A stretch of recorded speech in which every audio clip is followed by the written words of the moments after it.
კულტურის მენეჯმენტის განვითარების ხელშეწყობის პროგრამა 2015 წელს აღარ განხორციელდება.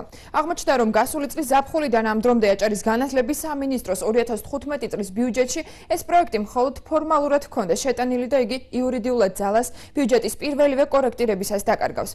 მინისტრის მოადგილე ლადო მგალობლიშვილი განმარტავს, რომ მსგავსი პროექტი გასული წლის ზაფხულშივე საქართველოს განათლების სამინისტრომაც შეიმუშავა, შესაბამისად ავტონომიური რესპუბლიკის ბიუჯეტიდან იდენტური მიზნით თანხის გამოყოფა საჭირო აღარ იყო.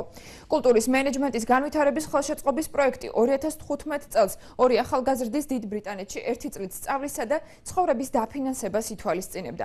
კონკურსის პირველი ეტაპის შედეგად 15 ახალგაზრდაც შეირჩა, თუმცა რატომ მიიღეს განაცხადები თუ კი პროექტის შედგენიდან ორ თვეში იცოდნენ, რომ იგი ვერ განხორციელდებოდა, გალობლიშვილს პასუხი არ აქვს. ანალოგიურ პროგრამას ცოდნის კარი ახორციელებს საქართველოს ცენტრალური ხელისუფლება, ამიტომ რო არ მომხდარიყო ესე ვთქვათ საქმიანობის დუბლირება, მიღებული იქნა გადაწყვეტილება, რომ აჭარის განათლების, კულტურისა და სპორტის სამინისტრო ამოიღებს ამ პროგრამას თავისი ბიუჯეტიდან და აღნიშნული პროგრამა, როგორც მე გითხარით, დაფინანსდება ცენტრალური ხელისუფლების მიერ.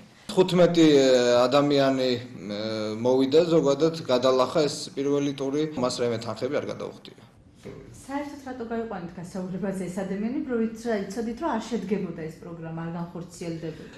ეს იყო, ასე ვთქვათ, მცირედი გაუგებრობა, რომელიც სამწუხაროდ მოხდა და ჩვენ ამის შესახებ თითოეულ კონკურსანტს ვაცნობეთ და ბოდიში მოვუხადეთ.